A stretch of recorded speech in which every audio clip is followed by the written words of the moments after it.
RSS ಅಂತ ನಾವು ಕೇಳ್ತಿರೋದು ಇಷ್ಟೇ. ಅದು ಅತಿ ದೊಡ್ಡ ಸಂಘಟನೆ ಅನ್ನೋದು ಅದೇನ್ ಪ್ರಿಂಟೆಡ್ ಫಾರ್ಮ್ ಅಲ್ಲಿ ಇದೆಯೋ ಕೊಟ್ಟುಬಿಡಿ, ರಿಜಿಸ್ಟ್ರೇಷನ್ ಆಗಿರೋ ಇನ್ಕಮ್ ಟ್ಯಾಕ್ಸ್ ಕಟ್ಟಿರೋದು ನಮಗೆ ಕೊಟ್ಟುಬಿಡಿ. ಆದ್ರೆ ಈ ದೇಶದಲ್ಲಿ ಏಮ್ಸ್ ಸ್ಟಾರ್ಟ್ ಮಾಡಿದ್ದು ಕಾಂಗ್ರೆಸ್ ಅವರು, ನಮ್ಮ ಅವಧಿಯಲ್ಲಿ ಅನ್ನೋದಕ್ಕೆ ನಾವು ದಾಖಲೆ ಕೊಡ್ತೀವಿ. IIT ಸ್ಟಾರ್ಟ್ ಮಾಡಿದ್ದು ಕಾಂಗ್ರೆಸ್ ಅನ್ನೋದಕ್ಕೆ ನಾವು ದಾಖಲೆ ಕೊಡ್ತೀವಿ. IIM ತಂದಿದ್ದು ನಾವು ಅಂತ ದಾಖಲೆ ಕೊಡ್ತೀವಿ. ಇಸ್ರೋಗೆ ದಾಖಲೆ ಕೊಡ್ತೀವಿ. ನಾಸಾಗೆ ಸಪೋರ್ಟ್ ಮಾಡಿ ಬಹಳ ಸ್ಯಾಟಲೈಟ್ ಲಾಂಚ್ ಆಗಕ್ಕೆ ಸ್ಫೂರ್ತಿ ನಾವು ಅಂತ ಕೊಡ್ತೀವಿ. ಅಷ್ಟ್ಯಾಕೆ ನಿಮ್ಮೂರಿಗೆ ಹೆಸರಿಟ್ಟಿದ್ದು ಕಾಂಗ್ರೆಸ್, ನಿಮ್ಮೂರಲ್ಲಿ ಫಸ್ಟ್ ಸ್ಕೂಲ್ ಕಟ್ಟಿದ್ದು ಕಾಂಗ್ರೆಸ್, CC ರೋಡ್ ಹಾಕ್ಸಿದ್ದು ಕಾಂಗ್ರೆಸ್. ನಾನು ಇಷ್ಟಕ್ಕೂ ಪ್ರೂಫ್ ಕೊಡ್ತೀನಿ. ನೀವು RSS ದೊಡ್ಡ ಸಂಘಟನೆ ಅನ್ನೋದಕ್ಕೆ ಪ್ರೂಫ್ ಕೊಡಿ ಸ್ನೇಹಿತರೆ ಅಷ್ಟೇ. ಈಗ ತಾವು ಅರ್ಥ ಮಾಡ್ಕೋಬೇಕು, ಗೌರವಾನ್ವಿತ ರಾಜ್ಯಪಾಲರಿಗೆ ಸಂವಿಧಾನಬದ್ಧವಾದಂತ ಕೆಲವು ಜವಾಬ್ದಾರಿಗಳಿದೆ.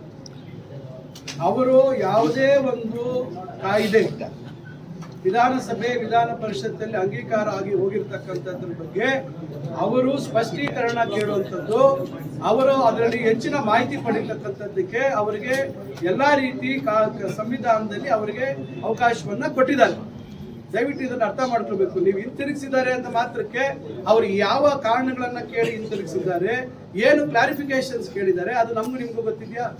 ಈಗ ನಿನ್ನೆ ತಾನೇ ಅವರ ರಾಜಭವನದಿಂದನೇ ಲೋಕಭವನ, ಈಗ ರಾಜಭವನ ಹೋಗಿ ಲೋಕಭವನ ನೋಡಿ. ಅದೊಂದು ಇಡೀ ದೇಶದಲ್ಲಿ ರಾಜಭವನ ಅಂತಕ್ಕಂಥದ್ದು ಇಷ್ಟು 75 ವರ್ಷಗಳಿಂದ ಇದ್ದಂಥದ್ದು ಈಗ ಏಕಾಏಕಿ ಲೋಕಭವನ ಅಂತ ಇತ್ತು. ಬರೀ ನಾನು ರಾಜ್ಯಪಾಲ ಜೊತೆ ಕೂತಿದ್ದಾಗ ಹೇಳಿದ್ರು ನೋಡಿ, ನಾನು ಕೇಳಿದೆ ಬರೀ ಇಲ್ಲೇನೋ ಬದಲಾಯಿಸಿದಾರ ಸರ್ ಅಂತ ಕೇಳಿದೆ.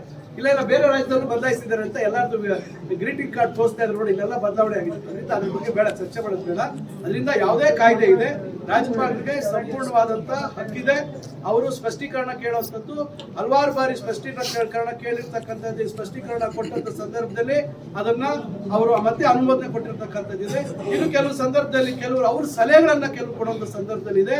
ಆ ಸಲಹೆಗಳನ್ನ ತಗೊಂಡು ಮತ್ತೊಂದ್ಸತಿ ನಾವು ವಿಧಾನಸಭೆಯಲ್ಲಿ ವಿಧಾನ ಪರಿಷತ್ತಲ್ಲಿ ಅವರ ಸಲಹೆಗಳನ್ನ ಅದನ್ನ ಸೇರಿಸ್ಕೊಂಡು ಮತ್ತೆ ಅವ್ರಿಗೆ ಮರುಮಣಿಸಿರ್ತಕ್ಕಂಥ ಉದಾಹರಣೆಗಳು ನಾವೀಗ 2.5 ವರ್ಷದಲ್ಲಿ ಬಹಳಷ್ಟು ನೋಡಿದೀವಿ. ಅದರಿಂದ ಅದ್ರ ಬೇರೆ ರೀತಿ ಅರ್ಥ ಕಲ್ಪಿಸುವಂಥದ್ದು ಬೇಡ.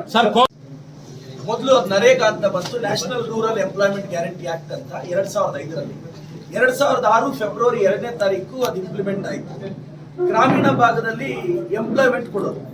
ಈ ಯೋಜನೆ ಎಷ್ಟು ಸಕ್ಸಸ್ ಆಯ್ತು ಅಂದ್ರೆ, ವರ್ಲ್ಡ್ ಬ್ಯಾಂಕ್ ಇದನ್ನ ಒಪ್ಕೊಂಡಿದೆ, ಇಂಟರ್ನ್ಯಾಷನಲ್ ಲೇಬರ್ ಆರ್ಗನೈಸೇಷನ್ ಒಪ್ಕೊಂಡಿದೆ, ಯುನೈಟೆಡ್ ನೇಷನ್ ಡೆವಲಪ್ಮೆಂಟ್ ಪ್ರೋಗ್ರಾಮ್ ಒಪ್ಕೊಂಡಿದೆ. ಇದನ್ನ ಆಕ್ಸ್ಫರ್ಡ್ ಯೂನಿವರ್ಸಿಟಿಯಲ್ಲಿ ಕೇಸ್ ಸ್ಟಡಿ ಆಗಿ ತಗೊಂಡಿದ್ದಾರೆ. ಇದು ಜಗತ್ತಿನ ಅತಿ ದೊಡ್ಡ ಎಂಪ್ಲಾಯ್ಮೆಂಟ್ ಪ್ರೋಗ್ರಾಮ್ ಅಂತ ಹೇಳಿದ್ದಾರೆ. ಆಫ್ರಿಕಾ ಮತ್ತೆ ಸೌತ್ ಏಷ್ಯಾ ಟೀಮ್ ಬಂದು ಇಂಡಿಯಾದ ಹಳ್ಳಿಗಳಲ್ಲಿ ಇದು ವರ್ಲ್ಡ್ ವೈಸ್ ಆಯ್ತು. ಪ್ರಧಾನಿಗಳು ಬೇರೆ ದೇಶಕ್ಕೆ ಹೋದ್ರು ನರೇಗಾ ಬಗ್ಗೆ ಮಾತಾಡೋರು, ಬೇರೆ ದೇಶದ ಅಧ್ಯಕ್ಷರು. ಅವ್ರಿಗೆ ಬಿಜೆಪಿ ಅವ್ರಿಗೆ ಹೊಟ್ಟೆ ಕಿಚ್ಚು ಬಂದ್ಬಿಡ್ತು, ಏನಪ್ಪ ಇದು ಕ್ರೆಡಿಟ್ ಎಲ್ಲ ಮಹಾತ್ಮ ಗಾಂಧಿ ಕಾಂಗ್ರೆಸ್ ಅವ್ರಿಗೆ ಗೊತ್ತೋಗ್ತಿದೆ ಅಂತ. ಪಾಪ ಅವ್ರು ತಲೆ ಕೆಡಿಸ್ಕೊಂಡು ಈಗ ಗ್ರಾಮ್ಜಿ ಅಂತ ಮಾಡೋದನ್ನ ರಾಮ್ಜಿ ಅಂತ ಮಾಡಿದ್ದಾರೆ. ಶ್ರೀರಾಮಚಂದ್ರನ ಆಶೀರ್ವಾದ ಬಿಜೆಪಿ ಅವ್ರಿಗೆ ಇದ್ದಿದ್ರೆ ಅಯೋಧ್ಯೆ ಅಲ್ಲ ಅವ್ರು ಗೆಲ್ಲಬೇಕಾಗಿತ್ತು. ಸೊ ರಾಮನ ಆಶೀರ್ವಾದ ಬಿಜೆಪಿ ಅವ್ರಿಗೆ ರಾಮ ಮಂದಿರ ಕಟ್ಟಿರೋ ಕ್ಷೇತ್ರದಲ್ಲೇ ಇಲ್ಲ ಅಂತ ಅವ್ರು ಏನೇನೋ ಪ್ರಯತ್ನ ಪಡ್ತಿದ್ದಾರೆ. ಇದು ಬಿಜೆಪಿ ಅವರು ನಮ್ಮ ಪಕ್ಷದ ಕಾರ್ಯಕ್ರಮವನ್ನ ಅವ್ರು ಹೈಜಾಕ್ ಮಾಡಿದ್ದಾರೆ. ನಾವು ಮಾಡಿರೋ ಪ್ರೋಗ್ರಾಮ್ಸ್ಗೆಲ್ಲ ಹೊಸ ನಾಮಕರಣ ಮಾಡಿರೋದು. ಅವ್ರು ಯಾವ್ದು ಹೊಸ ಪ್ರೋಗ್ರಾಮ್ ಒಂದು ಲಾಂಚ್ ಮಾಡಿಲ್ಲ. ನೀವು ಬೇಕಾದ್ರೆ ನೋಡಿ, ನಮ್ದು INC ವೆಬ್ಸೈಟ್ ದಯವಿಟ್ಟು ತಾವು ನೋಡಿ. ಒಂದು 40 ಪ್ರೋಗ್ರಾಮು ಸೇಮ್ ಹೆಸರು ಮಾತ್ರ ಚೇಂಜ್ ಮಾಡಿದ್ದಾರೆ. ನೀವು ನಮ್ಮ INC ವೆಬ್ಸೈಟ್ ಅಲ್ಲಿ ಹೋಗಿ ನೋಡ್ಬೋದು ಸರ್. ಸೊ ಈಗ ಇದನ್ನ ಗಟ್ಟಿಯಾಗಿ ನಾನು ಹಳ್ಳಿ ಜನಕ್ಕೆ ವಿನಂತಿಸ್ತೇನೆ. ಹಣ ನರೇಗಾ ಕಾರ್ಯಕ್ರಮ ತಂದಿದ್ದು ಕಾಂಗ್ರೆಸ್ ಪಕ್ಷ, ನಿಮಗೆ ಜಾಬ್ ಕಾರ್ಡ್ ಕೊಟ್ಟಿದ್ದು ಕಾಂಗ್ರೆಸ್ ಪಕ್ಷ. ಈಗ 41 ಲಕ್ಷ ಜಾಬ್ ಕಾರ್ಡ್ ಕರ್ನಾಟಕದಲ್ಲಿ ಆಕ್ಟಿವ್ ಇದೆ. ಇವತ್ತು ನಮ್ಮ ಜಿಲ್ಲೆಯಲ್ಲೂ ಅದು ಯಶಸ್ವಿಯಾಗಿ ನಡೀತಿದೆ.